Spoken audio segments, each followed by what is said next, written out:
Okay, I'd like to call the meeting to order. Are there any declarations of conflict of interest? Seeing none, can I have approval of the agenda, at which point we have two late Councillor One is Councillor Parrish, yes. if I may, I'll just do the roll call. Okay, sorry. Okay, please indicate your presence by responding here when called upon. Councillor Carlson? Here, thanks. Thank you. Councillor Fortini? Good evening, everyone. I'm here. Thank you. Chair Anika? Hello. Thank you. Councillor Innes? Good morning. Good morning. Thank you. Councillor Kiernan? Present. Good morning. Good morning. Thank you. Councillor Medeiros? Good morning. Thank you. Councillor Parrish is present. Thank you. Councillor Starr? Present. Thank you. Mayor Thompson? Present. Thank you. Councillor Vicente? Present. Thank you. Other councillors noted as present are Councillor Dasco, and I'll note those in the minutes, whoever is present. Okay, thank you. Back on to you, Councillor Parrish. Thank you. We're now at approval of the agenda. We had two late requests, one a delegation 4.4 from Jennifer Laforestier and 6.11, a letter from the clerk of Caledon. Are there any objections to adding those? Seeing none, Jennifer will be added as a delegation at 4.4 and the letter from Caledon will be at 6.11. The commissioner would like to do a brief statement before we get started. Keely, do you want to do it before the delegations or before the presentations from staff? Thank you, Madam Chair. Perhaps I'll give a few remarks before Adrian begins, or a bit later in the agenda. Okay, perfect. Thank you. I'd like to begin with the approval of the agenda so far with the amendments. Everybody's fine. Then we go to delegations. 4.1, Michael Bissett, partner, Bousfields, Inc., regarding settlement area boundary expansion 2041 related to 5.4. Are you online, Michael? I am. Good. You can. Madam Chair? Yes. It's Councillor Groves. I'm so sorry. Can I just make one request? And I tried to send this in before to the clerk, but I don't know, for some reason it didn't make it on the agenda. And I just wanted to know if we can include it as part of the agenda. It is a document from Humphreys Planning Group. There's a file number, HPGI file 17497. It's regarding a property, a request for urban boundary area expansion in the Palgrave settlement area. I did try sending it through on Tuesday, I believe it was, but I didn't get a response. And the address of the property, 8575 Patterson Side Road in Caledon. Okay, Councillor Groves, is that a document for receipt? If Yes, I please. may, Councillor Parrish, Yes. that item is listed as item 6.9 on the agenda. It was distributed to the members and posted online on Monday. Yes, I see it now. Oh, okay, thank you. I didn't see it on here. Thank you. You're welcome. It's the late edition. Okay, so continuing, Michael, sorry to have a false start there. Are you ready? Yep. Good morning. Hi. My name is Michael Bissett. I'm a land use planner with Bousfields. I'll be brief. I'm here representing the Bolton North Hill Landowners Group. They are the option 1 area north of Columbia Way and along Highway 50, as well as option 2 east of Mount Hope. I just appearing to today to take this opportunity to thank staff for all of their hard work to express and to express our support for the staff recommendation to include the Bolton North Hill lands within the new community areas, and to say that we will continue to work with regional staff as well as other landowners in North Bolton over the coming months with respect to the servicing, which was mentioned in this staff report, in a manner that is acceptable to the region. And with that, I'll just thank you for your time and just wanted to express our support. Thank you, Michael. It's always pleasant to have somebody here to thank us rather than to complain. Thank you very much. So can someone move receipt of the delegation? Councillor Innes? Question to the clerk. If you're not actually a member of the committee, can you move motions? No, they can provide comments but cannot move a motion. Jennifer, you're not a member of the committee, are you? Of the planning committee? Yeah, this one. Yes, she is. Yes. Oh, sorry. Okay. Yes, you are. Okay. Thank you very much. I'm a little discombobulated this morning. Okay. All those in favor? Michael, you've now officially been received. Thank you very much. Next delegation is 4.2, Don Given, founding partner Malone Given Parsons Limited, regarding a request to include their clients' lands at Royal Glen Golf Course into the Palgrave Estates residential community in conformity with the Oak Ridges Moraine Conservation Plan as it relates to the Peel 2051 Regional Official Plan Review and Municipal Comprehensive Review. It's related to 5.1, 5.2, and 6.8. And we have this, has been sent out to us. Don, so are you ready to start? I am, Madam Chair, members of your committee.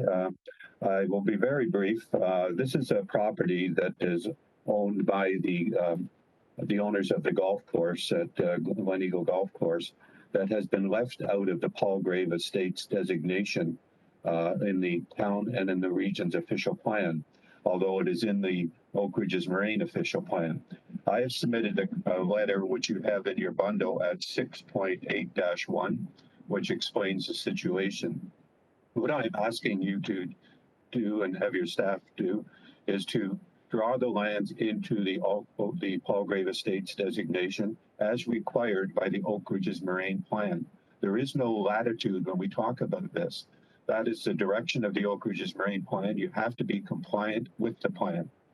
What we have heard from staff is that there is no need. Well, my client has been trying for 20 years to correct this problem since 2002 when the Oak Ridges Moraine Plan came out. It's planning now to 2051, and we're talking about the equivalent of 22 units here. Certainly there's room to make room for that to be drawn in from a need point of view. But more importantly is that you don't have a lot of latitude here. The Oak Ridges Moraine requires you to be compliant with the plan. That was not done in 2002, and it can only be corrected at the stage we're at now with the MCR process.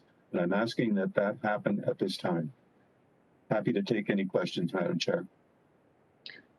Thank you, Don. Are there any questions? Councillor Innes? Thank you, Chair. Thanks, Don, for your presentation. So could you just give a little bit of clarification within the Oak Ridges Moraine policy and the framework?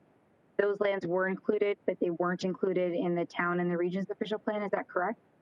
That's correct. We identified this in 2017 as an issue when the town was doing their official plan, and we were comparing the Oak Ridges plan to what the town currently has as designated for Palgrave Estates, and realized that there'd been an omission of this 50-acre property.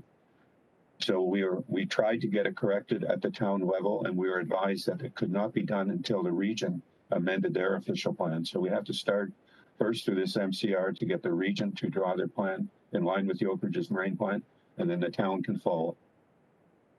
Okay, thank you, Don. I'm not sure, Chair, if it's appropriate to ask that it be sent back to staff and reviewed as part of this process, because if it is a little piece that we've missed out, the urban boundary does have to be done by the region. So it is correct that it goes through this process. But I'll also bring it to the attention and have a conversation with the staff as it is in my area as well. So thank you, Don, for presenting. And Chair, I'm not sure what the best course of action is. Is it to receive and or is it to ask staff to review and bring it back? I think it's to receive and to refer to staff. Okay, done. Thank you. And Mayor Thompson? No, Don is quite correct on this, and I remember Councillor Whitehead tried to bring this back in 2011 when we were doing our population number expansion, and at that point in time it was decided moving forward to roll that into the official plan review, and Don is quite correct. Staff at that time, Casey Blakely, who was our planner, said that it had to be done at the region before we could implement it at our level. So it's an oversight, or it's one of those gotchas, but there's quite a few of those that we need to correct when we go to the official plan, and to me this is the time to do it. So, no, I support Councillor Innes on referring this back, and we'll definitely, if Don, I encourage you to stay in contact, because we've had a lot of changeover at our staff and planning, and make sure that you send the same thing to the town of Caledon as well, so we can address it there as well. Thank you. Thank you, Mayor Thompson. So this has been moved for receipt and referral to staff for consideration. All those in favor? Any objections? Thank you very much. Thank you, Don. Thank you for having me. The next delegation is David Sylvester, President, Forks of the Credit Preservation Group and member, West Caledon Communities Aggregate Group, regarding residents' concerns with respect to official plan policy changes related to aggregate operations in the town of Caledon and the region of Peel. Are you here, David? I see you, but I can't hear you. I hope I'm with you now. Can you hear me clearly? Yes, thank you. So thank you, and I shall begin. Good morning, Chair Parrish and colleagues. We appreciate the opportunity to present on behalf of the West Caledon Aggregate Group. Next slide, please. We've already had a couple of constructive meetings on these issues with members of your planning staff, and we look forward to working with them further in the coming weeks. Next, please. Our group represents over 4,000 Caledon residents as a collective of community groups in the area. We've come together because our communities are profoundly impacted by aggregate operations and have been for many years. Next, please. Ultimately, the health, safety, and welfare of the public must take priority over the economic interests of the aggregate industry. Next, please. There's considerable detail in many of our slides today, and you won't have time to read all of them. Hopefully, you'll do so soon after this presentation. Next, please. The distinction between pits and quarries is often misunderstood. They're both forms of open pit mining, but the material extracted and the methods of extraction differ greatly. Virtually all Caledon operations are pits for the extraction of sand and gravel. There are no subwater table blasting quarries in Caledon. Those require the quarry to be dewatered. Either way, pits and quarries have a damaging impact on the environment, on the landscape, and they have negative social and economic impacts. Next, please. Here on this slide, the black dots represent active gravel pits. You'll note Caledon Village is virtually surrounded. To date, these active pits in Caledon have consumed over 4,200 acres. The green Chipmera areas identify sand and gravel. The red Chipmera areas identify bedrock resources. Those, by the way, are potential quarries. In total, Chipmera areas have sterilized over 15,000 acres of our Peel lands. Next, please. This is what it actually looks like behind the berms when you drive through West Caledon. One of the jewels of Southern Ontario has been permanently desecrated. This picture also speaks to the state of aggregate rehabilitation in Peel. A major part of the problem is that there's no defined end date to any of the aggregate licenses. Next, please. And there are more strip mines on the way. Thus far, each individual application is assessed and approved in isolation. We need cumulative impact studies to assess the total impact of aggregate on the West Caledon area. And they can't be funded by the aggregate industry. The Votarantum Cimentos proposal, in bold font here, is for a blasting quarry to extract limestone below the water table, upwards of 80 feet deep, and perhaps 800 acres in size. By any definition, this is a mega quarry, and Peel has never before been faced with anything like this. Next, please. This is a key issue. Next, please. Approval authorities are taking a project-by-project approach without regard for the cumulative impacts of these developments on the watershed. And there's no apparent primary accountability for planning in the upper watershed. Our water resources are dying a slow death by 1,000 cuts. Next, please. Most residents in Peel have water piped to their homes from Lake Ontario, but not in West Caledon. We rely entirely on groundwater for our potable water, drawn from residential wells or piped in from nearby municipal wells. Peel operates 14 of these municipal wells in Caledon. In 2020, the Alton Caledon water system produced over 6 million liters for 4,900 people. Next, please.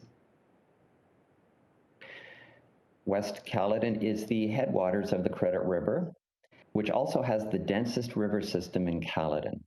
According to Peel region data, the Credit watershed saves Peel taxpayers $100 million every year in water supply costs. Next slide, please. It's clear that the 15,000 acres identified as Chip Mara cover a major portion of the Upper Credit watershed in Caledon. So the watershed is the green area here. And you can also see that virtually all pits and quarries present and planned are in this Upper Credit watershed. Disruptions here will impact the water systems in Caledon and also downstream in Brampton and Mississauga. Next, please. The Upper Credit watershed is composed of numerous sub-watersheds. Now, these sub-watersheds are interrelated, so impacting one will affect its neighboring sub-watersheds, especially those downstream. Next, please. The Shaws Creek sub-watershed produces vast amounts of groundwater, which feed the Credit.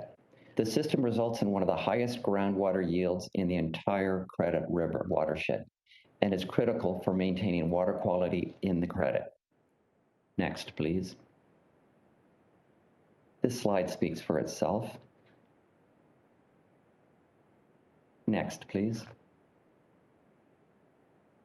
As development and climate change add more strain on our water resources, the permit to take water process needs an overhaul.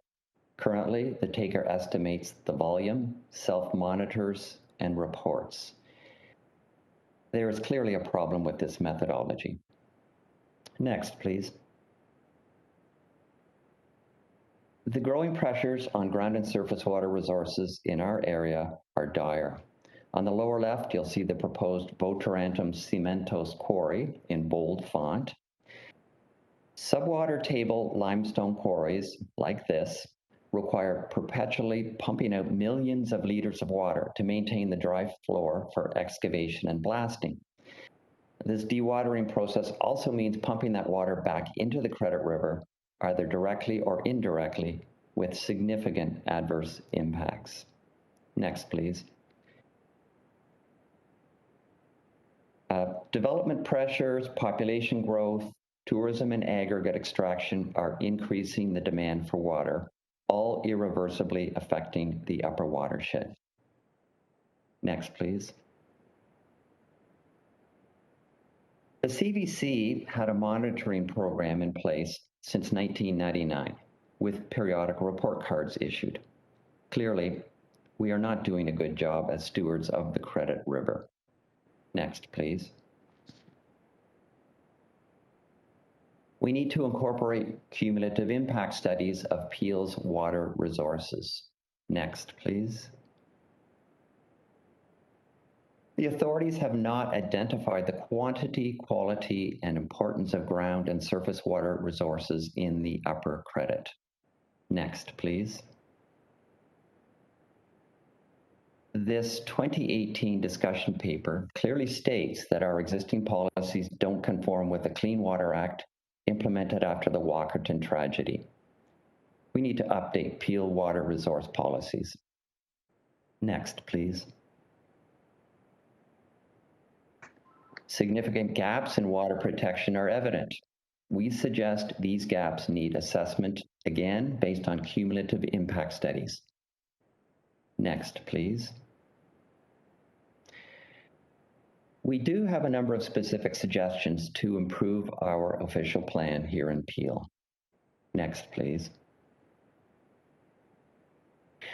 Interestingly, the region of Waterloo shares many common features with Peel. They've implemented some very innovative aggregate policies that we believe should be considered by the region of Peel, all listed here. Next, please. There are 1.5 million people living in Peel. If fully informed, we know the vast majority of our citizens would support policies to end the devastating impacts of aggregate. Presently, Peel has no below water table blasting quarries. The impacts of quarries are far more profound than gravel mining. There's an urgent need to develop effective policies to manage these blasting quarries. In closing, I'd like to emphasize that we are not opposed to aggregate. What we are supporting is the thoughtful, informed selection of aggregate locations away from populated settlement areas and away from environmentally sensitive locations. Next, please. Thank you for your time today.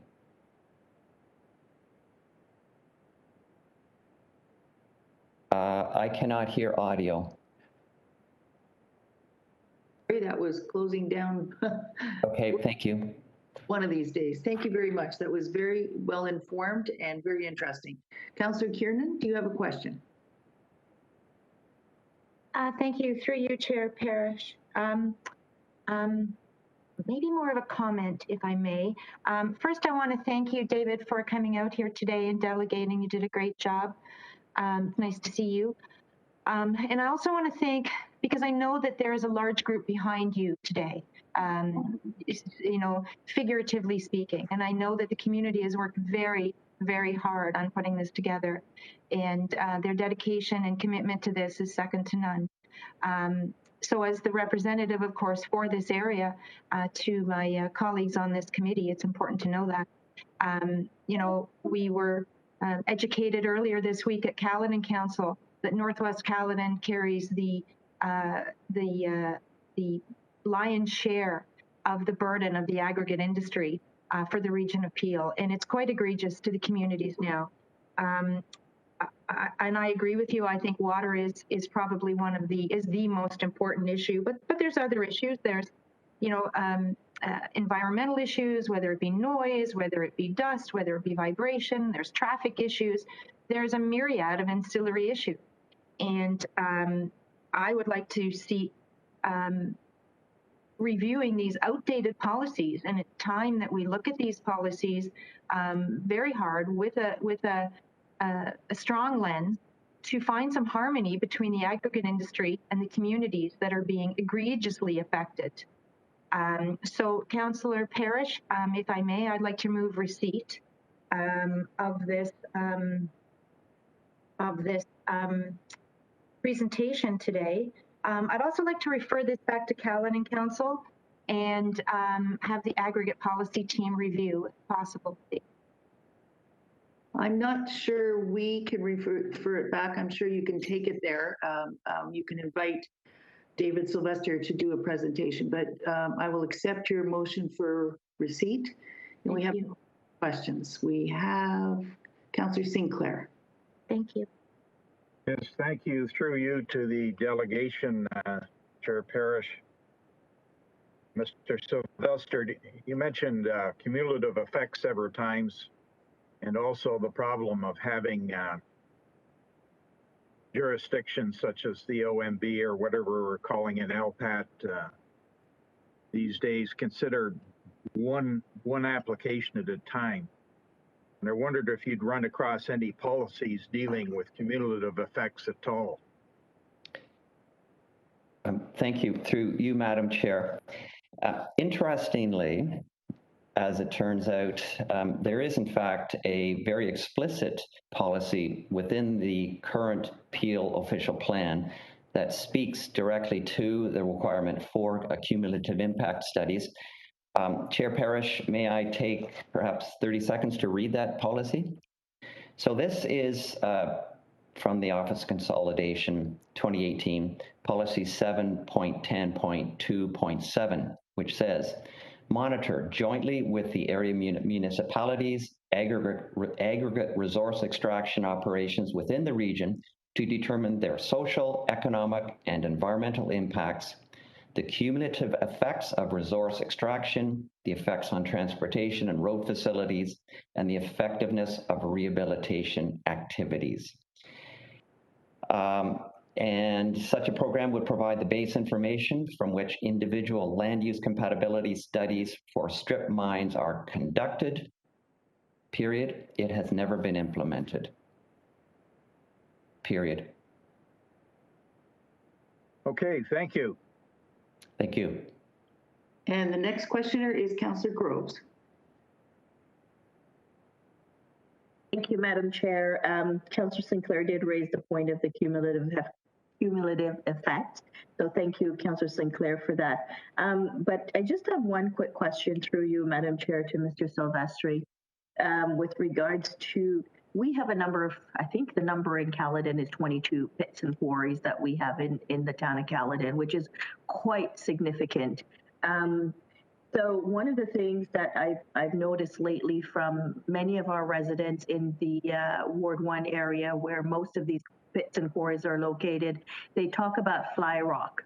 Now, I've never really heard anything about fly rock until they started raising this issue. And so with the fly rock issue, the minimum distance separation, I think, is very, very important. So in your opinion, do you think that the minimum distance separation that we currently have is sufficient? Through you, Madam Chair.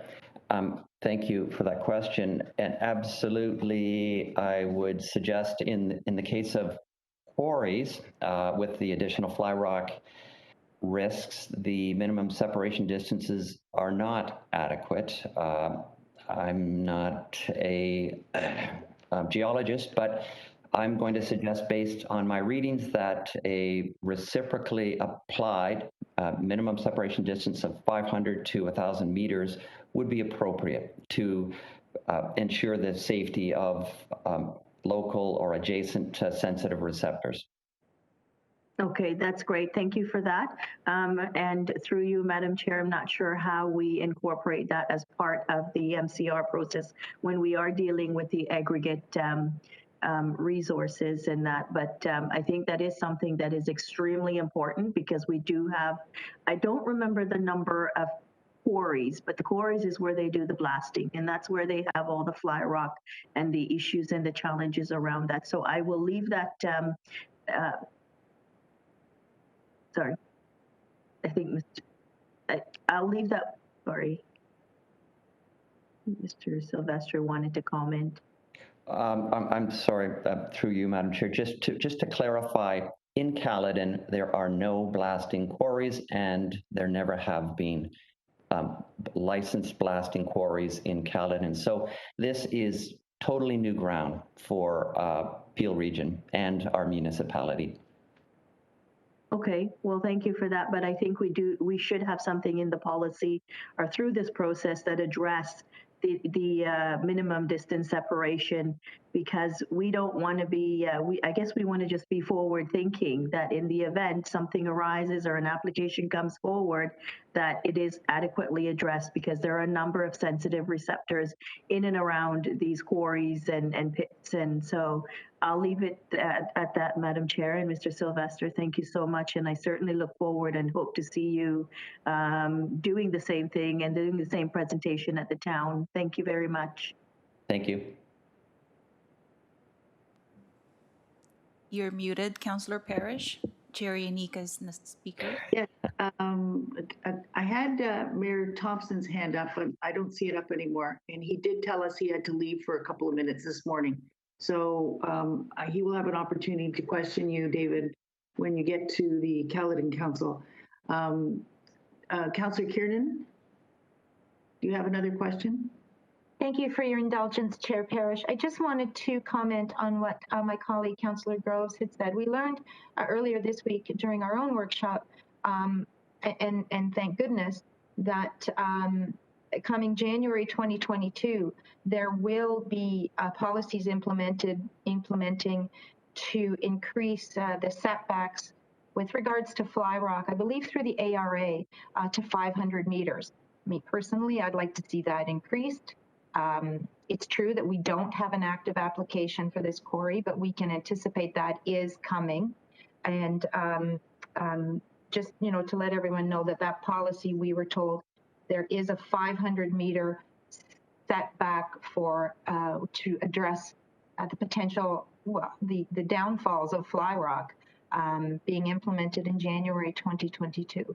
So it's a first step to start to strengthen some of these policies, and I just wanted to bring that forward. Thank you. Thank you. Madam Clerk, did you say the chair of the region wanted to make a comment? Yes. Councillor or Chair Unica?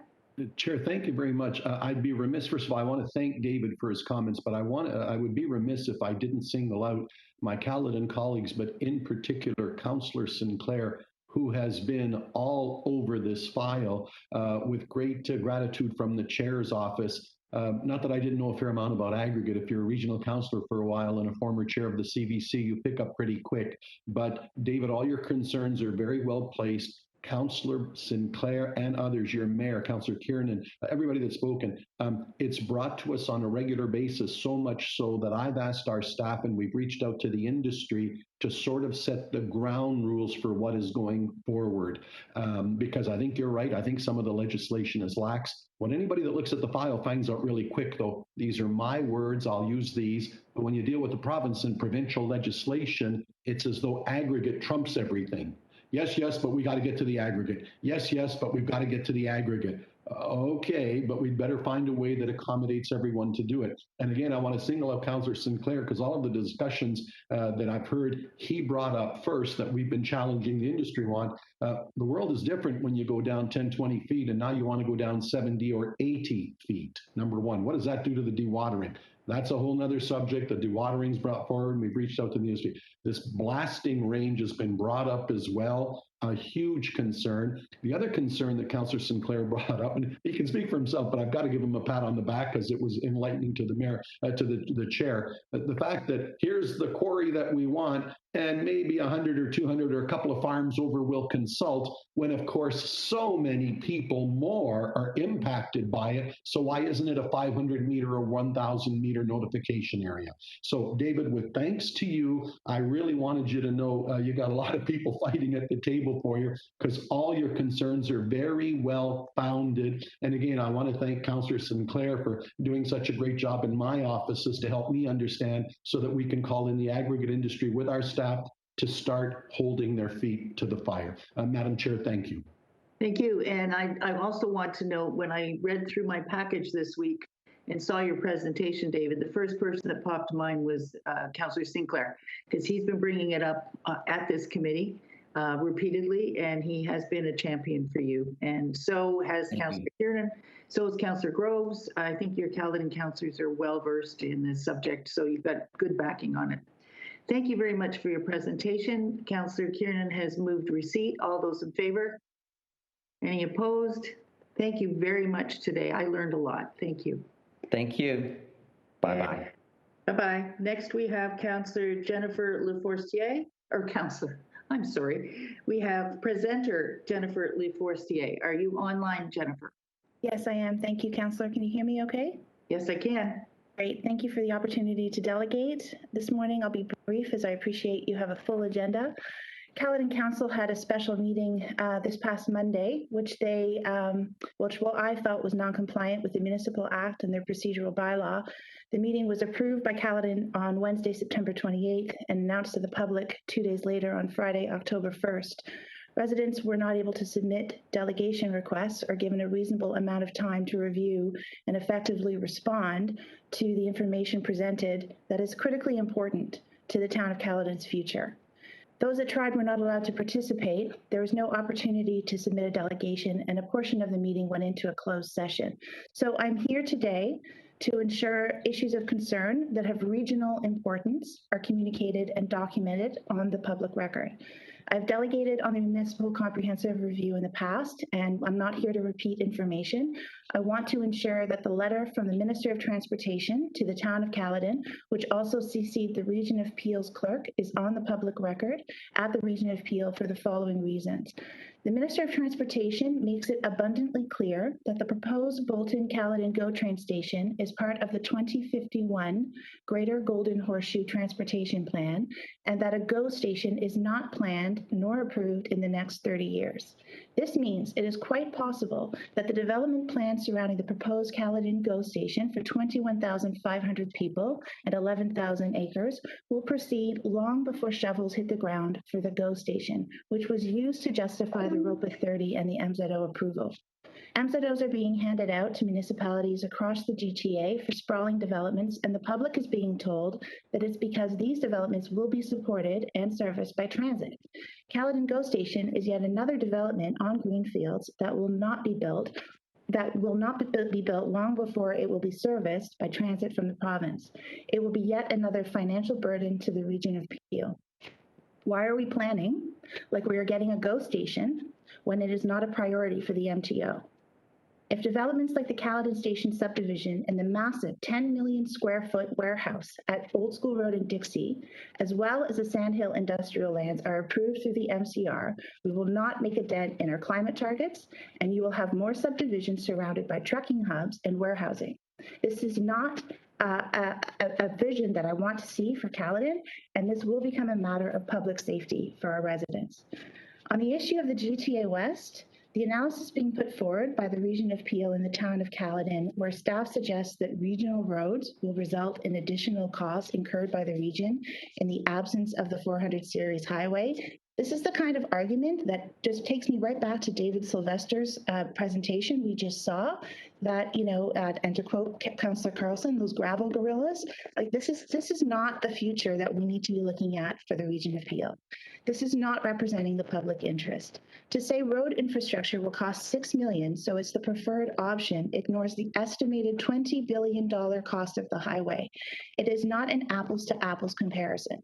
Beyond this, Brampton and Caledon have asked for additional interchanges that are not part of the scope of the MTO.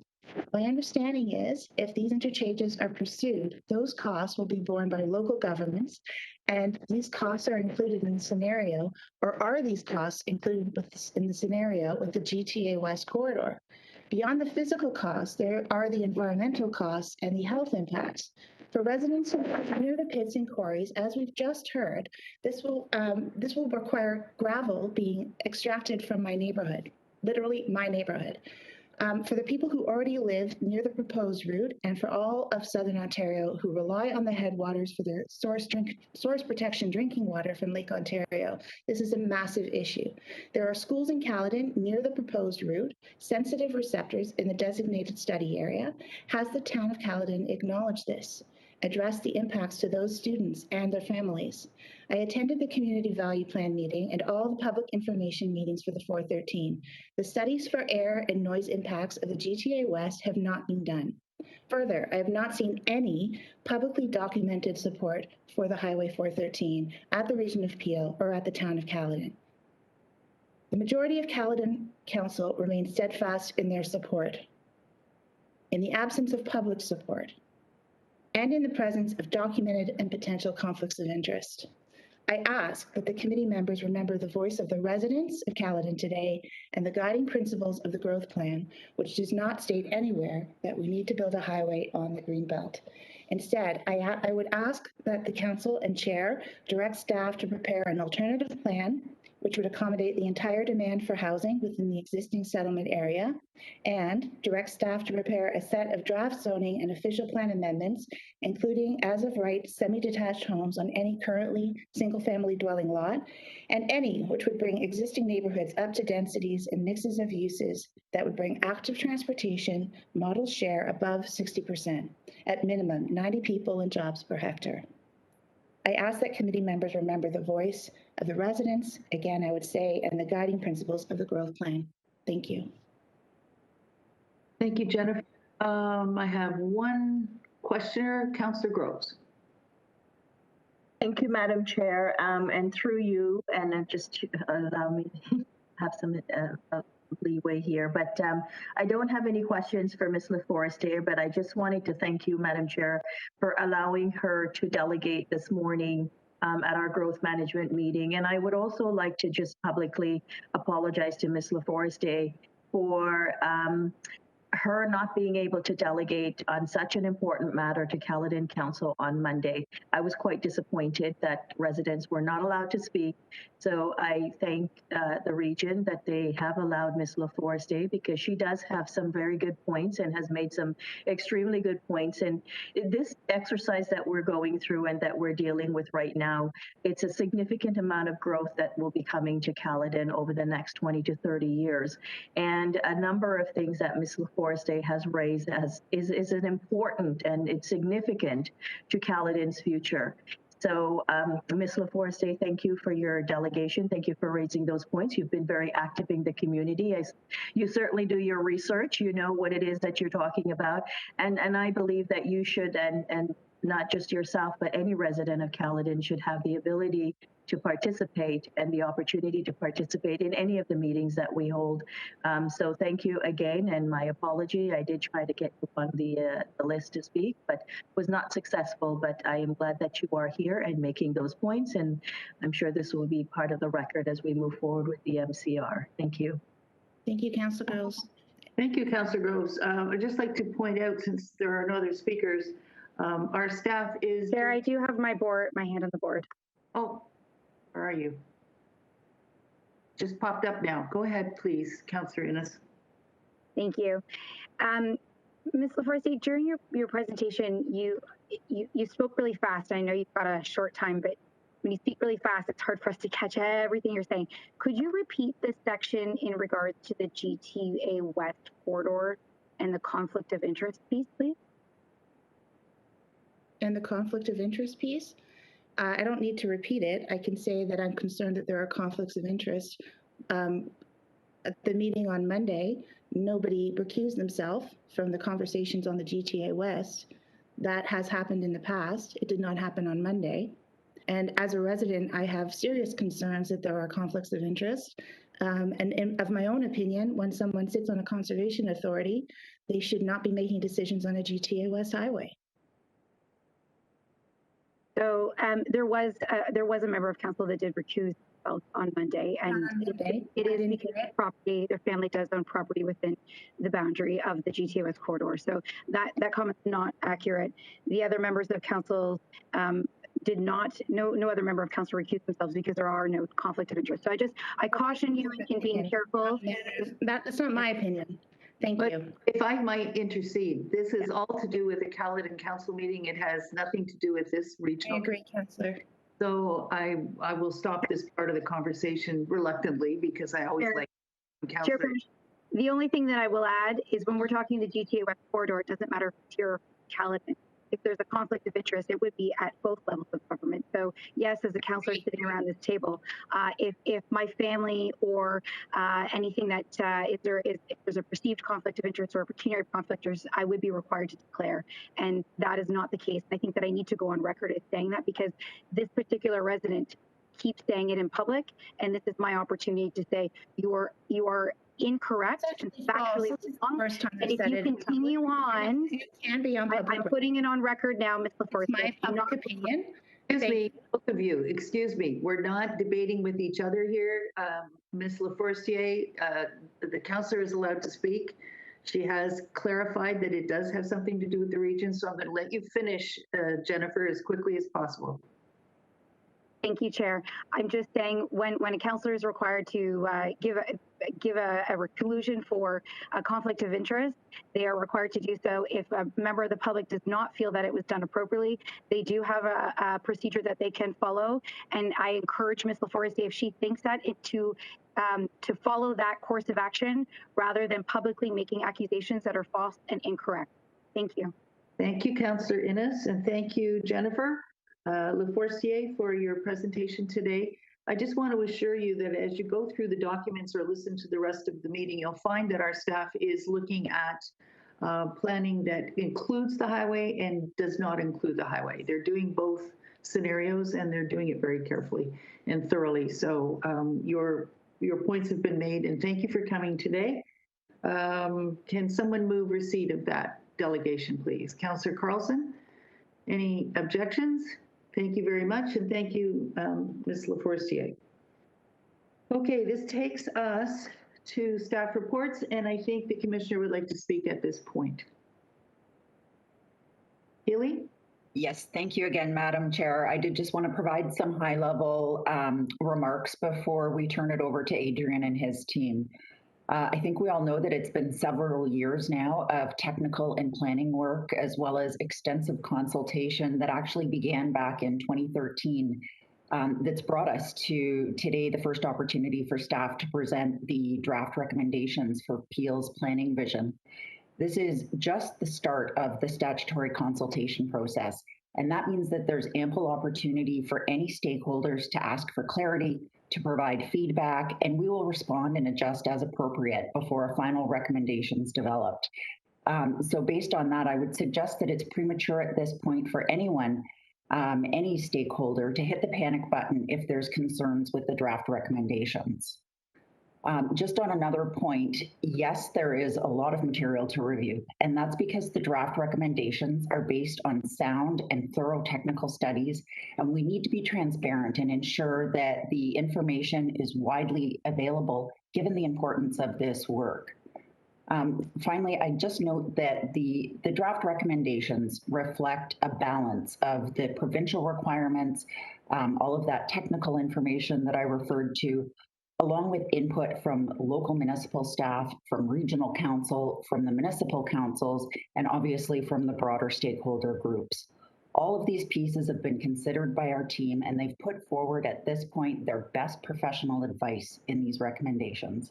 And so with that, I'll maybe turn over to Adrian and his team to walk us through some of this material. Thank you. Thank you very much, Commissioner Dedman. I've read this thing from cover to cover, and you're absolutely right. It's extremely well balanced at this point, and nobody says there are no changes that can be done, but at this point, it's a good, solid presentation, and I thank you, and I thank the team very much. I've been watching this carefully and nervously, but I was very happy when I read through all this.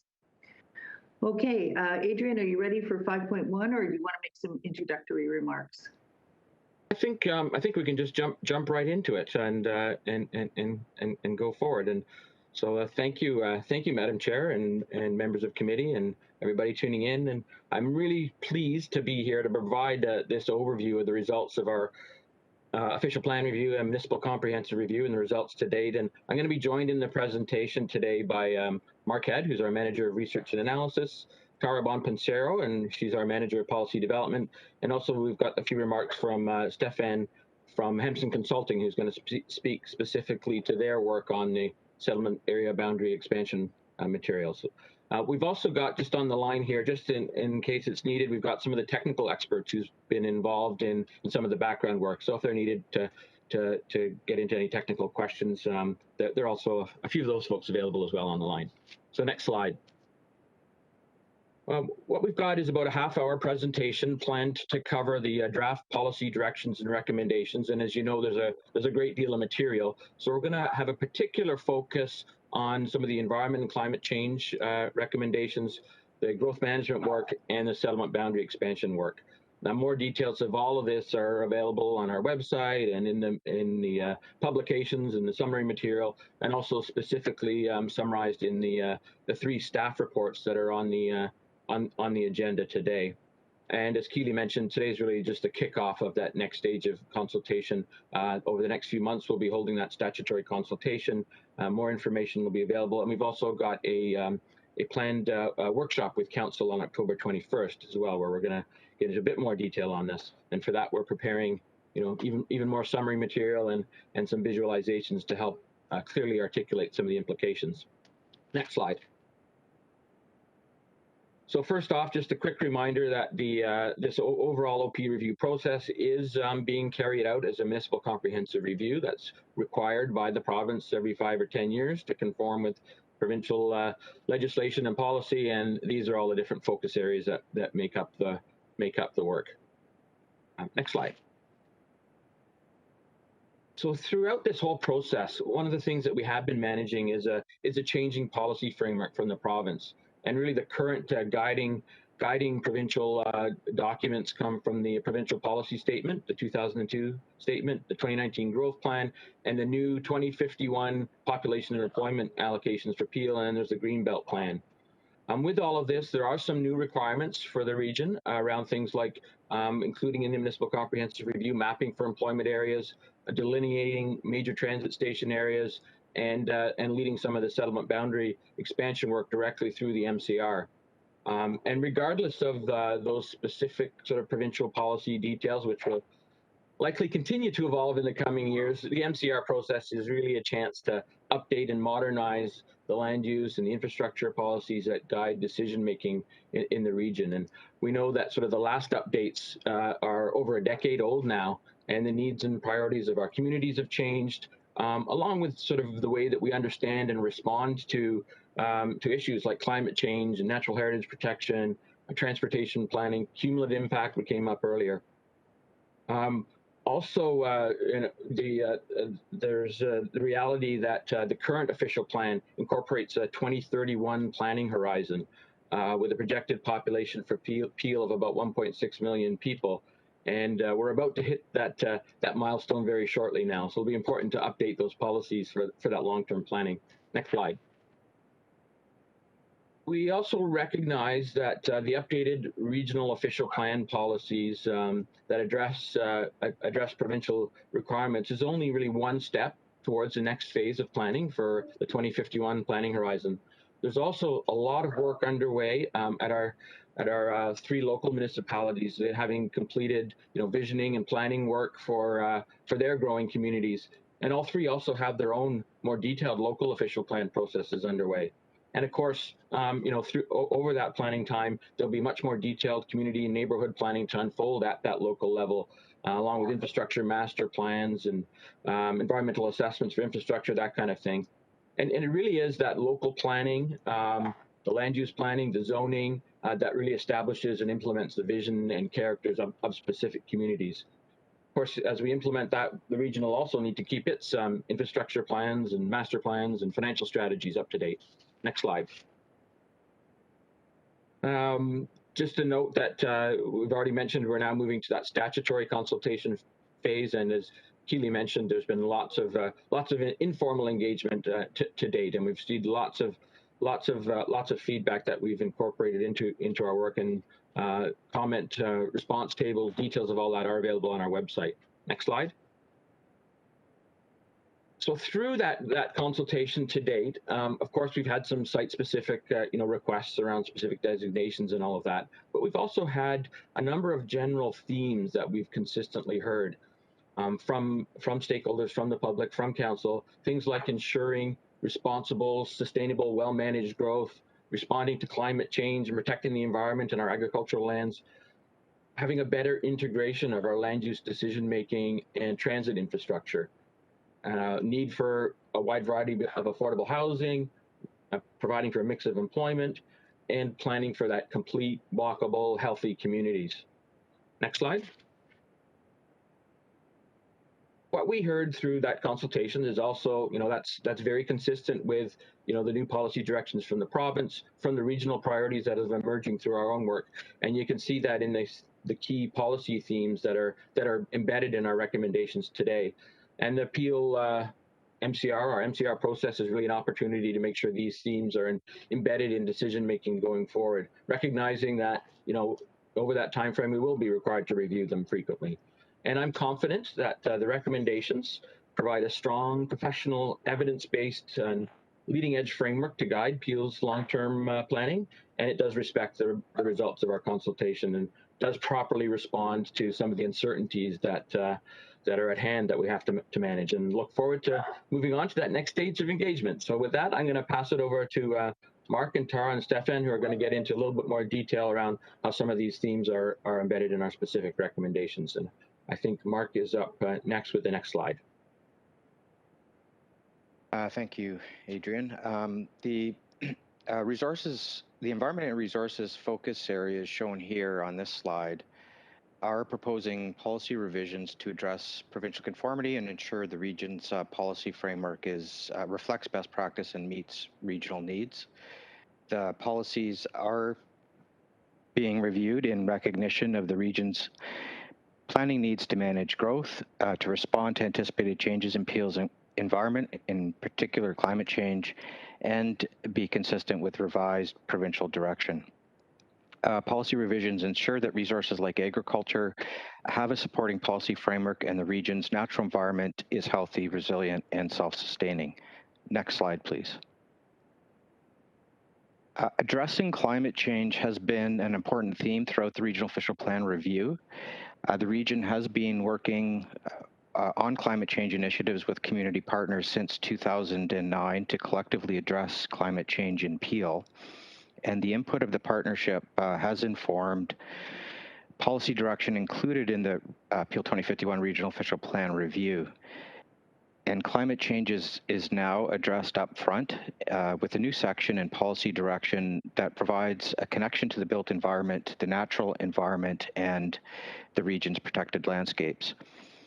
Broad climate goals and a framework for collaborative climate change planning are provided with direction to conduct greenhouse gas inventories, undertake adaptation planning, and emissions reduction planning. This framework incorporates climate change policies in other key areas of the official plan, including growth management, transportation, energy, water resources, natural heritage, and agriculture. And finally, a climate change lens has been applied to the different growth management components of Peel 2051, which emphasizes a more compact mixed use and transit supportive built form, policies to support sustainable modes of transportation, implementation of alternative and renewable energy systems, watershed planning, and the protection, restoration, and enhancement of natural systems. Next slide, please. This next series of slides in the presentation cover material that was presented at previous planning committee meetings. So I won't speak to the slides in detail, but we'll just provide an overview of some of the key themes that are being addressed in the policies. And although identified separately, the focus areas and policy framework for the environment sections of the plan are very much integrated with other elements so that growth is managed on an integrated systems approach. And in this example, draft policy changes provide better integration of watershed planning, land use planning, and infrastructure planning in the regional plan. Next slide, please. Updates to Greenland system policies are also included. The policies provide a transition from a features-based to a more systems-based approach with new definitions and direction to identify, protect, restore, and enhance the Greenland system. Mapping updates of the core areas of the Greenland system are included. Next slide, please. Updates to provincial Greenbelt plans are also included to conform to provincial changes, and that includes the provincial plans listed on the slide. Next slide, please. Key changes to the agricultural policies include new definitions and permissions for agriculture, agriculture-related, and on-farm diversified uses.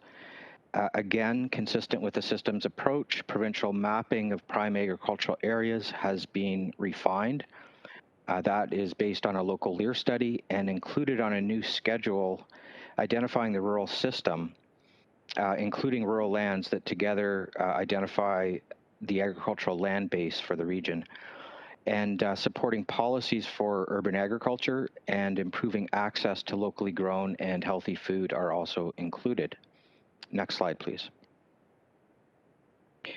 Based on the current timing of the overall Peel 2051 review, the aggregates resources policy review will proceed as a separate draft amendment later in 2021.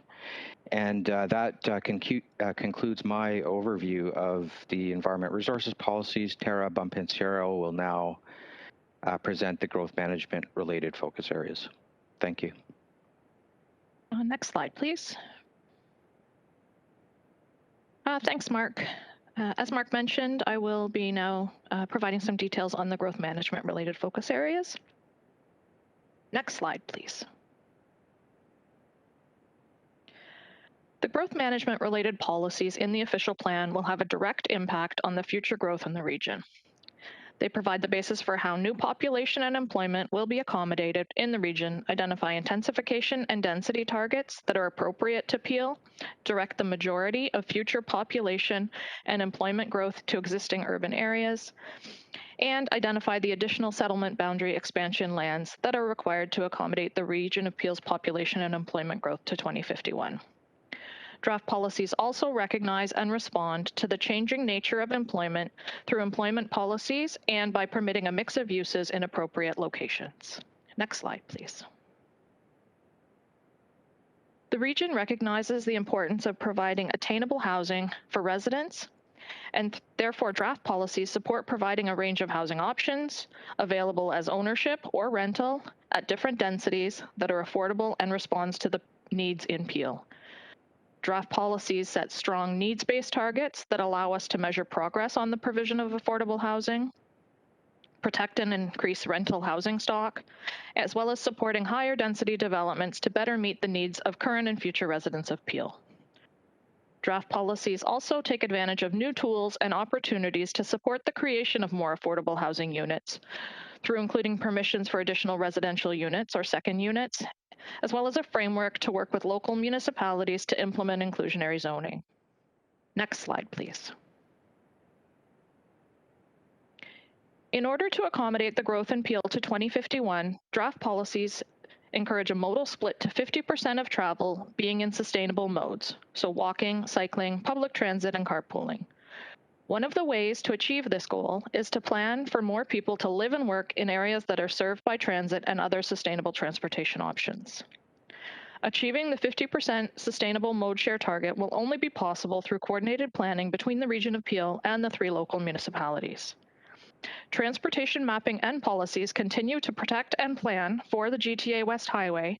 However, policies that previously expressed support for the highway have been revised to encourage exploration of other transportation options.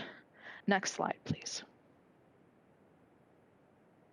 One of the ways that we can better link where people live and work to transit is through planning for major transit station areas, or MTSAs.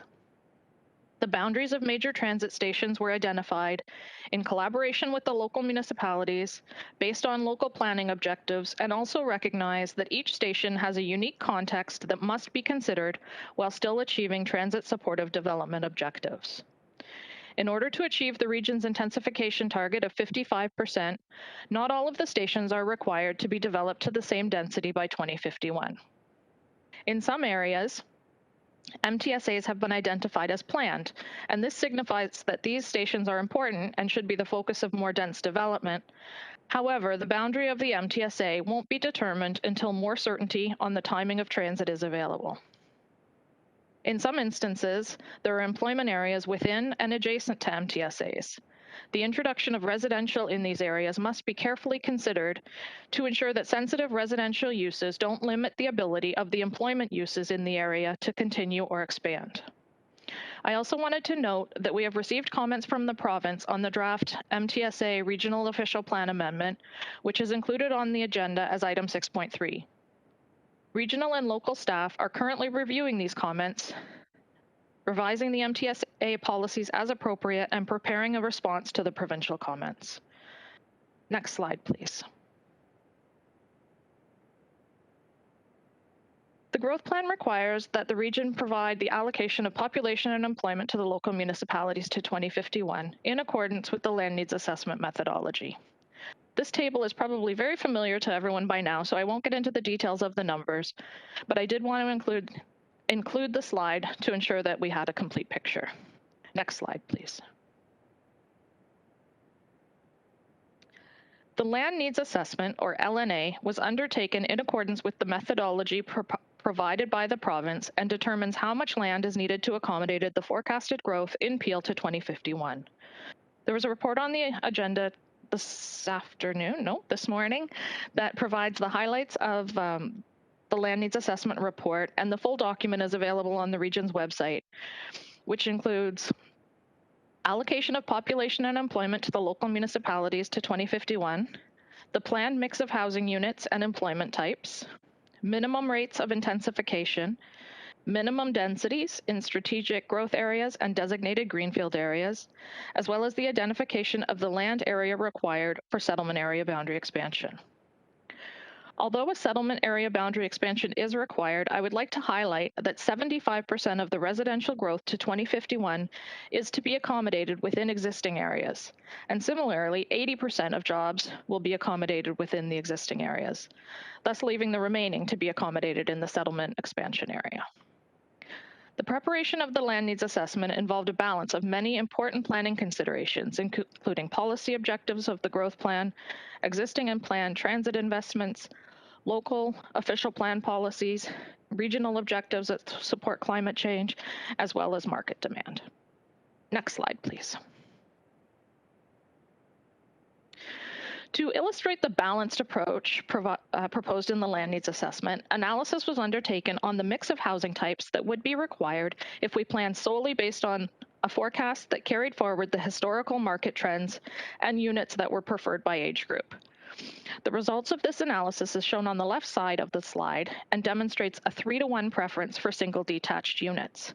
This analysis results in an intensification rate of 37%, which is below the minimum requirement of the growth plan. On the right side of the slide, the chart demonstrates the housing mix that would be required if the region were not to pursue a settlement boundary expansion, and all residential growth to 2051 was accommodated within the current 2031 urban boundary.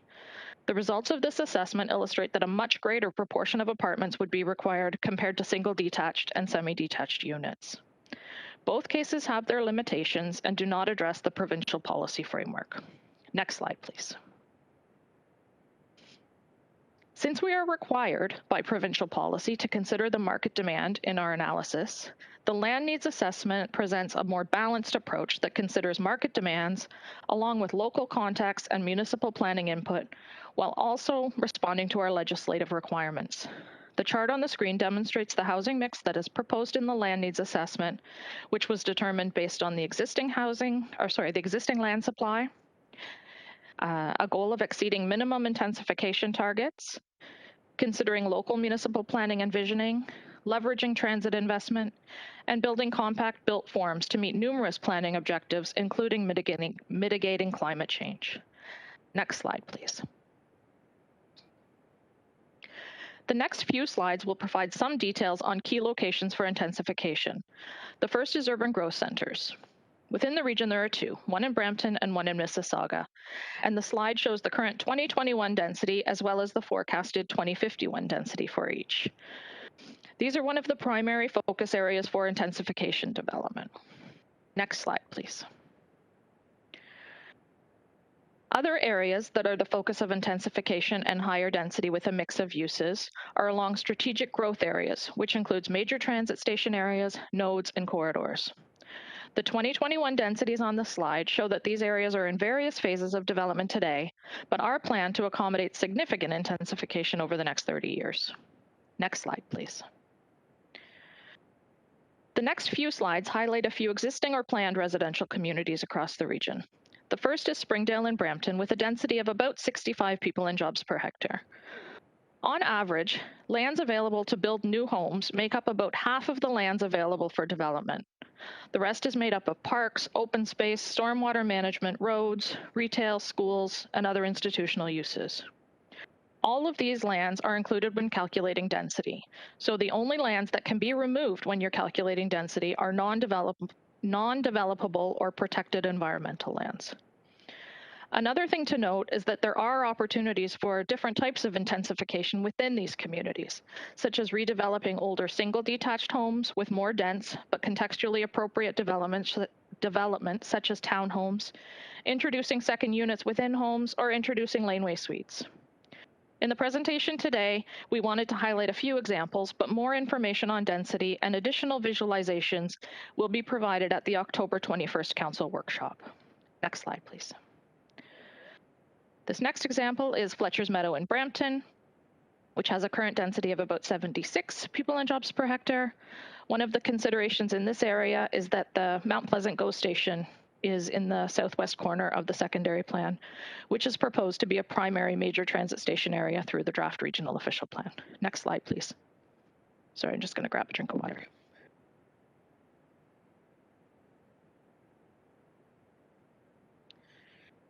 Development in Mayfield West Phase 2, Stage 2 is just getting started, but it is planned to be developed at 71 people and jobs per hectare by 2051. Next slide, please. Churchill Meadows in Mississauga has an existing density of 85 people and jobs per hectare, with a substantial number of stacked townhouses, semis, and a few mid-rise developments at the intersection of Winston Churchill and Eglinton. Next slide, please.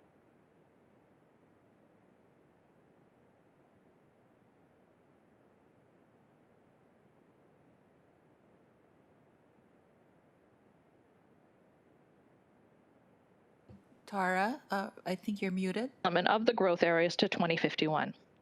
One key theme of the draft policies is to ensure that the region has a strong role in the phasing of development of the settlement expansion lands that reflects the efficient provision of infrastructure and financial sustainability of the region. Some of the broad policy areas include development of complete, healthy, high quality, and sustainable communities with strong neighborhood centers, protection and management of resources, climate change adaptation and energy conservation, including emission reductions, the need to have a plan to provide transit and sufficient east-west roads and goods movement to support future development prior to the development occurring, and to advance housing objectives, including the provision of affordable housing. I'm now going to pass it over to Stefan to go over the next few slides. Next slide, please. Well, thank you very much, Tara. So you'll see there's a map on your screen. This is the map that shows how the settlement area boundary expansion or SABE area was selected. We started with a very broad focus study area, and that was the area that was subject to a number of technical studies. The focus study area is shown on the map sort of in that light pink shade. It's quite large. It's about 8,000 hectares altogether, and it covers most of the so-called white belt areas of southern Caledon, south of the Greenbelt areas. Based on the initial round of technical work, a draft SABE concept, you'll remember, was prepared for you last December. And that concept map has since undergone more detailed analysis of environmental lands, infrastructure needs, and agricultural and fiscal impacts under different growth scenarios. And what you see here on your screen is an updated concept that's based on these more technical studies. And it is predicated on the province constructing the GTA West 413 highway before 2031. This map distinguishes between community areas, which are focused around housing, in red, and employment areas, which are shown in the dotted blue. The community areas in the dotted red generally build on existing Bolton and Mayfield West communities. Expansion north of the highway corridor is generally avoided. And the growth plan requirements to plan for complete communities mean that the new communities must take a compact urban form and promote transit-oriented development. The employment areas in the dotted blue are configured so that they're easily accessible from the highway network, so that they build on existing employment areas and employment opportunities, and are close to the existing labor supply, and take advantage of suitable topography, particularly in cases where you're going to need large lots and flat land. So we looked at around 8,000 hectares in that focus study area. Only about 4,400 hectares of that total has been identified as being feasible or appropriate for development. Environmentally sensitive lands have been excluded from the SABE, and these takeouts generally appear as the green river valleys on the map. As well, some areas have been left out as they're not required in order to accommodate growth before 2051.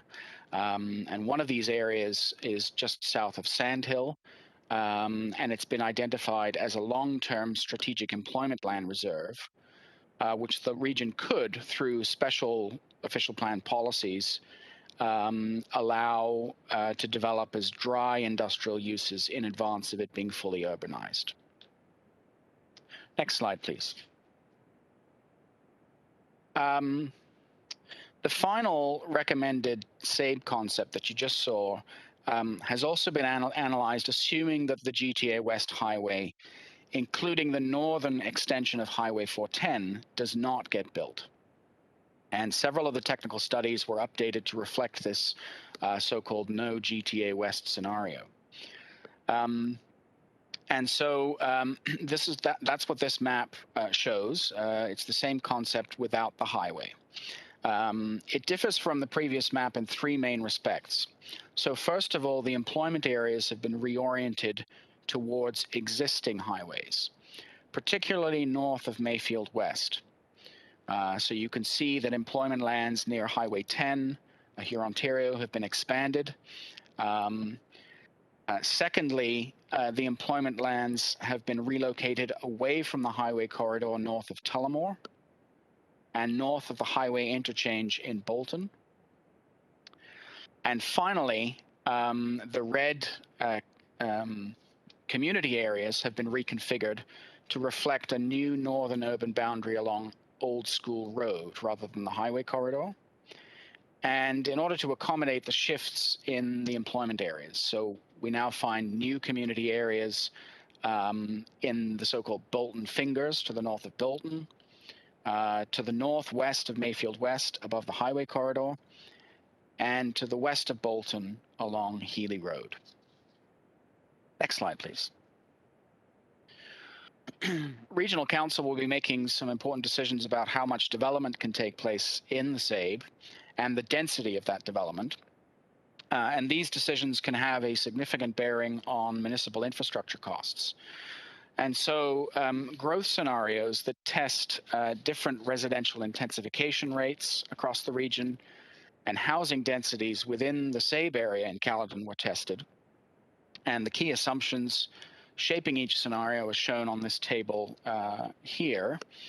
So again, I'm not going to go through all of the numbers here, but scenario 0 represents the concept that was released to you last December.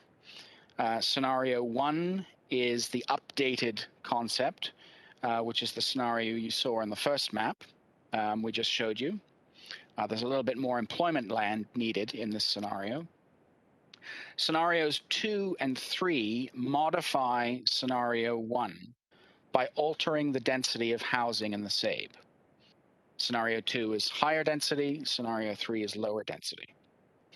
And scenario 4 modifies the updated base case, mainly by lowering the intensification rate in the region, thus pushing more development from Mississauga and Brampton into Caledon. And as you might expect, scenario 4 is the most land extensive of all of the scenarios. And then finally, we have scenario 5, which tests scenario 1 without the highway. And that's equivalent to the map, the second map I showed you just now. Next slide, please. So the hard infrastructure costs required for each scenario are summarized here. These are costs that are over and above what's already been identified in your master plans to 2041.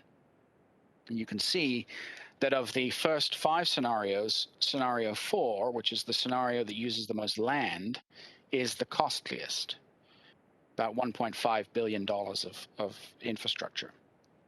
The least costly scenarios are those base cases, the one from last December and the updated one that's just been released. Although, remember that the one from last December does not fully account for the employment area land need. Scenario 2, which is the scenario with the least amount of land and the highest housing density, also comes out of the analysis favorably. As far as the no GTA West scenario goes, water and wastewater needs are not considered to be materially affected by the absence of the highway. So scenario 5 was not assessed for this type of infrastructure. However, with no highway, municipal roads costs would be considerably higher than under the other scenarios. And the reason is that some traffic that would otherwise have traveled on the highway would now need to be accommodated on regional and local roads. As well as costs, the fiscal analysis has also looked at potential property tax revenue generated by the SABE under each scenario. Both the cost analysis and the revenue analysis was structured to inform regional decisions about the SABE. How much development in Caledon is appropriate? What's the most appropriate housing density?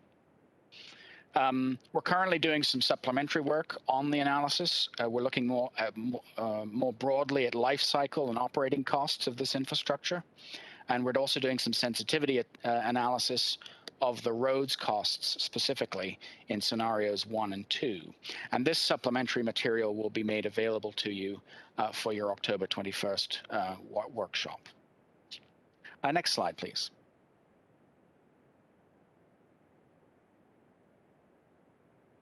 Tara, it's over to you. Okay. Sorry about that. Thank you, Stefan. After considering the results of the technical work in support of the two maps that Stefan just presented, the map on the screen before you is the staff recommended draft settlement area boundary expansion that we are putting forward for statutory consultation. The concept does reflect the Hempson map with the land use configuration that was premised on transportation options other than the GTA West Highway. The only difference is that we've carried forward the future strategic employment area, so that ellipse up to Sand Hill, as part of the staff recommended draft settlement area boundary expansion. I do want to reiterate a few points about the justification of the staff recommendation. In our view, the land uses, as shown on this concept, can accommodate growth either with or without the GTA West Highway. We continue to protect and plan for the GTA West Highway, which the region is obligated to do under provincial policy. But it does also respond to Council's stated position opposing the highway by locating employment lands in areas that are served by existing highways and therefore would be less reliant on a future 400 series highway. The concept is supported by the technical reports and implements the land area as outlined in the land needs assessment. The concept logically expands Mayfield West and Bolton and optimizes strategic future infrastructure such as the Caledon Go Station. Lastly, it provides employment lands that are viable and will support local and regional employment opportunities. The staff recommended settlement area boundary expansion is based on 65 people and jobs per hectare and a 55% intensification rate, which does exceed the minimum growth plan requirements. The policies that we've included in the draft regional official plan amendment provide the framework for Caledon to develop compact, complete communities that are served by transit, while still providing the flexibility for Caledon to plan their communities based on the local characteristics, goals, and objectives, as well as to provide transitions to the Greenbelt and agricultural areas to the north. Additional details on each of the areas in the SABE have been included in the Hempson's Settlement Area Boundary Expansion Planning Justification Report, which is available on the project website. Next slide, please. As mentioned in previous presentations, several technical studies, including a scope sub-watershed study, have been informing planning for the settlement expansion. The protection, restoration, and enhancement of the natural heritage system has been an important consideration and an important component of this work. The natural heritage system recommended in the scope sub-watershed study, as shown on the map, is to be implemented in accordance with policy directions in the regional official plan and will provide a connected, resilient greenland system. The natural heritage policy work is also being used to identify environmental exclusions or takeouts, which ensures that the settlement area boundary expansion lands provide enough area to meet not only the land requirements for growth, but in order to also have a healthy natural heritage system. Next slide, please. Similarly, for agriculture, an agricultural impact assessment has been undertaken and supports the settlement boundary expansion recommendation. The slide illustrates the draft SABE recommended boundary in relation to the agricultural system land base outside of the settlement area boundary. This is made up of prime agricultural areas and rural areas. These lands will continue to be identified and protected in the Regional Official Plan Amendment. Next slide, please. Draft policies on cultural heritage were also updated to respond to changes in provincial plans and policies. New policies in Indigenous engagement ensure that there are stronger linkages to the cultural heritage policies and better support the sustainability goals of the Regional Official Plan. The draft policies on Indigenous engagement recognize their important role in the land use planning decision-making process. Next slide, please. In addition to updated policies, the official plan review is also replacing, updating, and adding new schedules and figures. These are all available on the project website. Next slide, please. We recognize that there is a lot of information that has been shared as part of the agenda today, and in order to provide background information, the council workshop has been planned for October 21st, where staff can provide additional details on the newest PL 2051 deliverables, answer any questions that council may have, regarding the content and process of our OP update ahead of the statutory consultations planned for the fall, and also before staff bring forward the draft Regional Official Plan Amendment requesting adoption.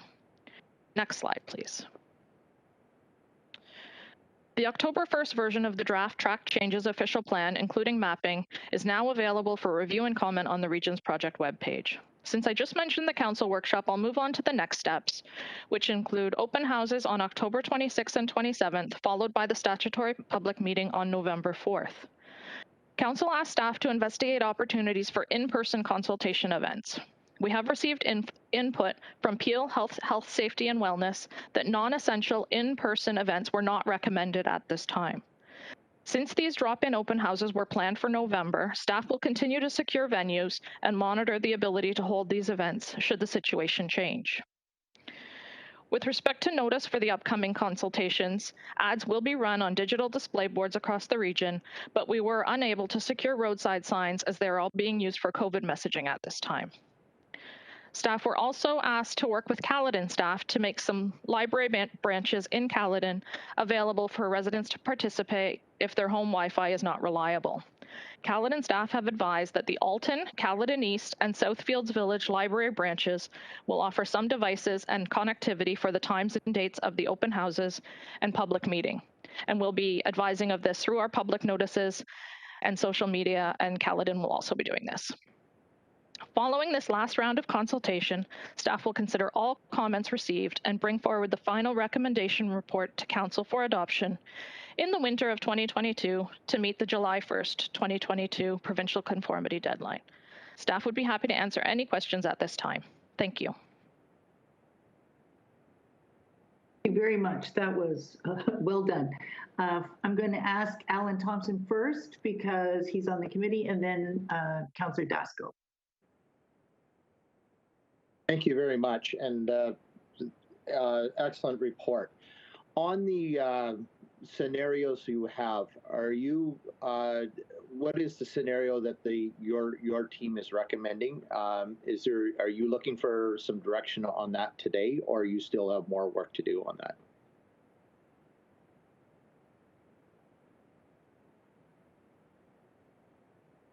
So, Sorry. Through you, Madam Chair, maybe I can jump in on that. As Tara mentioned, Hempson's work looked at a number of options and alternatives and did that analysis. And what we're bringing forward for statutory consultation is the staff recommended concept that Tara went through. So that's really what we're bringing forward for consultation. All the background material is there and available, and folks can review that and bring that forward. But we do need to have one recommendation for consultation. So are you looking for direction from us, or are your staff comfortable to go in with the cost-efficient one, or what are we wanting to accomplish out of this? I guess I'm trying to ask for some direction here to know where we need to go on this, please. Through you, Madam Chair. So at this point, that's what's going forward for consultation. We're wanting to explain to the committee what is involved in our recommendations, and what is involved does build on the material that we've been presenting previously. And we're open for input and comment, but we're confident with those recommendations that we're bringing forward. So that's fine. I'm gonna let everybody discuss, and we may circle back. So we'll give you, if you're looking for some direction on that, we'll definitely do that. But I think it's out of fairness, I'm not going to jump out of this first. I think I'd let everybody have some comments on that before we go forward. Secondly, what I want to ask about is the Sand Hill. If you can bring up that map that you had, where it's in the future. I think that would be slide 36. Yes, thank you. You can go through it quicker than I can, so thank you so much. We could circle that.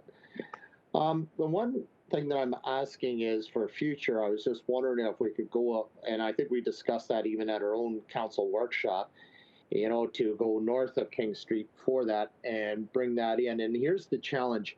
I know we're looking at built form and jobs.